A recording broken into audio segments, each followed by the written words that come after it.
آج جو مجھے سب سے زیادہ خوشی ہوئی ہے وہ جو چھوٹے چھوٹے بچے ہیں، انہیں سمجھ تو نہیں آ رہی ہماری باتیں، لیکن کچھ پاکستانی تھے، وہ ترکی میں گئے تو کہتے ہیں ہم نے دوران نماز جب پچھلی صفوں میں بچوں کے کھیلنے کی آوازیں سنائی دی نا، ہمیں دوران نماز جب پچھلی صفوں میں بچوں کے کھیلنے کی، شور مچانے کی، ایک دوسرے کے ساتھ آوازیں سنائی دیں، تو ہمیں اندازہ ہو گیا کہ ترکی والوں نے اپنے آنے والی نسل بچا دی ہے۔ سمجھے آپ لوگ اس بات کو؟ یہاں پر ہم کہتے ہیں بچوں کو نہ لایا کرے، شور مچاتے ہیں، وہ اسی طریقے سے تربیت ہوتی ہے۔ اور اگر یہ معاملہ اتنا ضروری نہ ہوتا تو جب امام حسین رضی اللہ تعالیٰ عنہ مسجد نبوی میں آتے تھے، حضور علیہ الصلوۃ والسلام اپنا خطبہ چھوڑ کے آپ کو اٹھا کے اپنے گود مبارک میں رکھ لیتے تھے۔ یہ امپورٹنس بتانا چاہتے تھے۔ ایک تو امام حسین کی امپورٹنس اپنی جگہ جو بتانا چاہتے تھے، دوسری طرف بچوں کے ساتھ کس طریقے سے پیار محبت سے پیش آنا چاہیے، یہ امپورٹنس امت کو بھی بتانا چاہتے تھے۔ لہٰذا یہ مجھے بہت خوشی ہوئی کہ جس چیز پہ ہم لوگ رو رہے ہوتے تھے کہ یار ہم اس نسل کو تباہ کر رہے ہیں، اس نسل کو بچا دو، ہمیں بھی بلکہ بہت کم حد تک، جو آپ میں سے کچھ 35-40 سال کی عمر میں بیٹھے ہیں، بس آپ کی حد تک تھا جو تربیت ماں کی گود سے ہوتی تھی۔ بعد میں تو تربیت، جب لوگ کہتے ہیں کہ 35-40 ہزار ہم اسکولوں کی فیسیں دیتے ہیں، اب وہ اسکول جانے اور بچہ جانے، اس کی تربیت جانے، وہ بھی بچے کو کہتے ہیں کہ صبح آپ چھوٹا بھیم بن کے آ جائیں، صبح آپ بھگوان بن کے آ جائیں۔ وہ بھی بچوں کو آگے بتاتے تھے کہ جناب محمود غزنوی جو تھے وہ سونا چرانے آئے تھے، یا کوئی اور شخص جو تھے وہ آ کے انہوں نے ظلم کیا، جھوٹ آ کے ہمارے اوپر مسلط کیا گیا، ہمارے ہیروز کو غلط ثابت کیا گیا۔ میں خیر مختصراً ٹاپک کی طرف آتا ہوں، کیونکہ مجھے جب پتہ چلا کہ ہم جس ایریا میں آئے ہیں یا ہمارے بلوچ بھائی اکثریت میں موجود ہیں، اسی طرح جی میں بلوچستان پورا تقریباً آپ کا ڈیرہ بگٹی، سبی، کوئٹہ، ان ایریاز میں، پھر محمد حسنی قبیلے، بگٹی قبائل، اس کے آگے جتنے قبائل، یہاں آپ لوگوں کے قبائل کون سے ہیں یا بلوچ کہلاتے ہیں صرف؟ اچھا رند بھی، بالکل ٹھیک ہے، اچھا تمام قبائل کے۔ تو میں ایک چیز بتانا چاہتا ہوں بہت کلیئرلی، دیکھیں جو ظلم ہے نا، جب ظالم ظلم کرتا ہے تو وہ کہتے ہیں نا لگے گی آگ تو آئیں گے گھر کئی زد میں، یہاں پہ صرف ہمارا مکان تھوڑی ہے۔ تو وہ جو ظالم ہے وہ بندے کو دیکھ کے ظلم نہیں کرتا، وہ بلا تفریق ظلم کرتا ہے۔ اور ایک بہت سوچی سمجھی سازش کے تحت یہ سارا کچھ ہوا۔ 1948 میں آپ کو یاد ہوگا کہ جنرل گریسی ہمارا چیف آف آرمی سٹاف تھا، اور کشمیر پہ چڑھائی کر دی بھارت نے۔ قائد اعظم رحمۃ اللہ علیہ نے آرڈر دیا چیف آف آرمی سٹاف کو کہ فوجیں بھیجو کشمیر کی طرف۔ خیر ہے بچوں کو کرنے دیں، فوجیں بھیجو کشمیر کی طرف، تو اس نے انکار کر دیا۔ تو کے پی کے ٹرائبل ایریاز جو ایکس فاٹا ہے، وہاں کے پٹھان گئے، انہوں نے مار مار کے بھرگس نکال دیا وہاں ہندوستانی فوجوں کا، اور جو یہ آزاد کشمیر ہمارے پاس ہے ان پٹھانوں نے ہمیں لا کے دیا۔ پھر روس افغانستان پہ چڑھائی کرنے آیا، اور اس کے بعد اس کا تھا کہ اب پاکستان آئے گا، ایران، عراق، مڈل ایسٹ کی کنٹریز پہ کور کر کے اور قبضہ جما لے گا۔ پھر ہمارے یہ پٹھان افغانستان کے بھی اٹھے، کے پی کے بھی اٹھے، انہوں نے اٹھا کے روس کو Turkmenistan, Tajikistan, Uzbekistan, Kazakhstan, Kyrgyzstan کے 5-7 حصوں میں توڑ مروڑ کے اس کے منہ پہ مارا، سپر پاور کے غرور خاک میں ملاتی ہے۔ پھر امریکہ نے یہ سوچا کہ جناب یہ تو عجیب قوم ہے، یہ ہمیں جینے ہی نہیں دے گی، اب کیا کرو ان کے اندر اختلافات پیدا کر دو۔ آپ لوگوں کو یاد ہوگا 98، 99 یا 2001 میں موبائل تقریباً ہر گھر میں ایک بندے کے پاس آنا شروع ہو گیا۔ اچھا اس میں SMS پیکج ہوتا تھا، یاد کریں 75 روپے میں 1000 میسج کر سکتے تھے، 25 روپے میں 125 یا 150 میسیجز ہوتے تھے، وہ پیکج کرایا جاتا تھا۔ اور اس پیکج میں آپ کو یہ بھی یاد ہوگا کہ 99% جو فارورڈ میسیجز ہوتے تھے وہ لطیفے ہوتے تھے، اور 1% ایسے میسیج بھی ہوتے تھے کہ 12 بندوں کو فارورڈ نہ کیا تو عذاب آ جائے گا، یاد ہے نا؟ تو وہ جو 99% میسیجز ہوتے تھے لطیفوں والے، ان میں بھی 99% لطیفے پٹھانوں پہ بنائے جاتے تھے، یاد ہے؟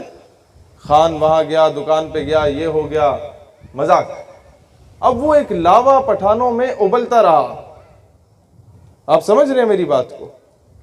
وہ میسج بلوچ بھی فارورڈ کرے، پنجابی بھی فارورڈ کرے، کشمیری بھی فارورڈ کرے، بہاری بھی فارورڈ کرے، اردو سپیکنگ بھی فارورڈ کرے، سندھی بھی فارورڈ کرے۔ اب پٹھان جب اسے میسج پہنچتا یا اس کے سامنے آپ لطیفہ بولو تو وہ مسکرا دیتا، نظر انداز کر دے، کبھی لڑا نہیں آپ کے ساتھ، لیکن اندر ہی اندر لاوا ابلتا رہا، اور ایک وقت کے انتظار میں تھا کہ کوئی شخص اٹھے اور اس لاوے کا میں جواب دے کے پٹک کے ماروں ان سب کو، اور اس سے نقصان کس کا ہوتا ہے؟ پنجابی، پٹھان، یہ سندھی بلوچی کا نہیں، پاکستان کا ہوتا ہے۔ اور الٹیمیٹلی اسلام، یہ جو نقصان ہے وہ اسلام کا ہوتا ہے، کیونکہ پاکستان جو بنا تھا وہ تو اسلام کے نام پہ بنا تھا۔ یہ تو انگریزوں کے کتے نہلانے والے ہمارے اوپر مسلط ہو گئے، جنہوں نے کبھی بلوچستان میں تباہی مچانے کی کوشش کی، ہمارے بلوچستان کے لوگوں کو محروم رکھ کے۔ سوئی گیس وہاں سے نکلتی ہے، ہمارے پنجاب تک آ جاتی ہے، ڈیرہ بگٹی کی اپنی عوام کو کوئی نہیں ملی۔ KPK کی بات کی جائے تو کبھی ڈرون سٹرائکس گرے، کبھی وہاں پر آ کے تباہی مچی، ہم لوگ ملالہ کو ہیرو بنا کے بیٹھ گئے، ہم لوگ یہ ڈاکٹر عبدالسلام جیسے چوڑے کو جا کے ہیرو بنا دیا، ڈاکٹر ایکیو خان کو گھر میں پابند کر دیا۔ ہم لوگوں نے ایک اور کسی کو آسکر پرائز دلوا دیا جس نے ملک کی عزت کو بین الاقوامی منڈی میں جا کے فروخت کیا تھا، غالباً اسی شہر کی ہے وہ بھی۔ تو ہوتا کیا ہے کہ جو اصل ہیروز ہیں ان کو نظر انداز کیا گیا، ملالہ کو ہیرو بنا دیا گیا، پٹھان کو دہشت گرد بنا دیا گیا کہ یہ تو دہشت گرد ہیں سارے۔ پھر آتے ہیں بلوچ کی طرف، جنہوں نے اس وقت قبائلی جرگہ کیا۔ 1947 میں سب سے پہلے اگر کسی نے پاکستان کا ہلاک کیا تو وہ تھا 17 یا 19 جولائی 1947 کو یوم الحاق پاکستان۔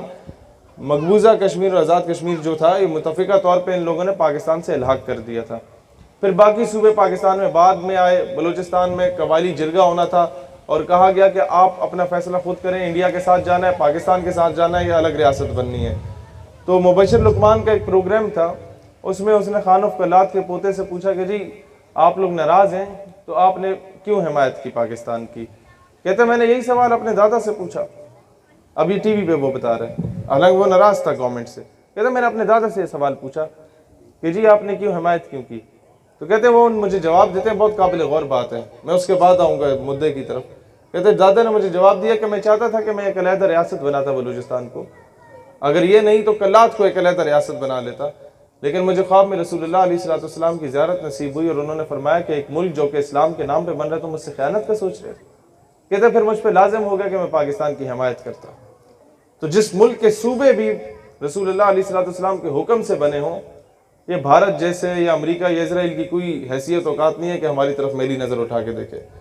مسئلہ صرف یہ ہے کہ ہمارے اندر ہر محکمے، ہر ادارے، ہر حکومت، ہر اپوزیشن میں کچھ ایسے غدار بیٹھے ہیں جنہوں نے ہمیشہ بلوچوں اور پنجابیوں میں نفرت، جنہوں نے ہمیشہ پشتونوں اور سندھیوں میں نفرت، جنہوں نے ہمیشہ سندھ میں آؤ تو اردو سپیکنگ اور سندھی ایک دوسرے سے نفرت۔ اقبال رحمت اللہ علیہ پیٹتے رہ گئے، یوں تو سید بھی ہو، مرزا بھی ہو، اغوا بھی ہو، تم سبھی کو چھو بتلاؤ تو مسلمان بھی ہو۔ وہ پیٹتے رہ گئے کہ بتا نے رنگ و خون کو توڑ کر ملت میں گم ہو جا، نہ تو رانی رہے باقی، نہ ایرانی نہ افغانی۔ وہ پیٹتے رہ گئے۔ یار ان تازہ خداؤں میں بڑا سب سے وطن ہے، جو پیرہن ہے اس کا وہ مذہب کا کفن ہے۔ وہ پیٹتے رہ گئے کہ وطنیت، قوم، خطہ، قبیلہ خیش کیا ہے؟ کہ بازو تیرا توحید کی قوت سے قوی ہے، اسلام تیرا دیس ہے، تو مصطفی ہے۔ اگر تو مسلمان ہے تو ہندوستان میں رہنے والا آسام کا شہری بھی تمہارے ہی دیس کا شہری ہے، جوناگڑھ میں رہنے والا مسلمان بھی تمہارے ہی دیس کا شہری ہے، وہ بھی تمہارے ہی وطن کا ہے۔ حیدرآباد دکن میں رہنے والا بھی تمہارے وطن سے تعلق رکھتا ہے، دہلی ممبئی میں رہنے والا مسلمان بھی تمہارے وطن سے تعلق رکھتا ہے، کیونکہ اخوت اس کو کہتے ہیں چبھے کانٹا جو کابل میں، تو ہندوستان کا ہر پیر و جماع بیتاب ہو جائے۔ وہ کیسے؟ مجھے بتائیں کہ آپ کے ہاتھ میں زخم آیا ہو, رات کو نیند نہیں آتی نا. کبھی آنکھوں سے پوچھا کہ یار تمہیں کیا تکلیف ہے؟ تمہیں تو نیند آ جانی چاہیے, درد تو ہاتھ میں ہو رہا ہے لیکن نہیں آتی نیند. اسی طریقے سے جب کشمیر میں ظلم ہوتا ہے تو ہمیں وہ تکلیف ہوتی ہے, کیونکہ مسلمان ایک جسم کی مان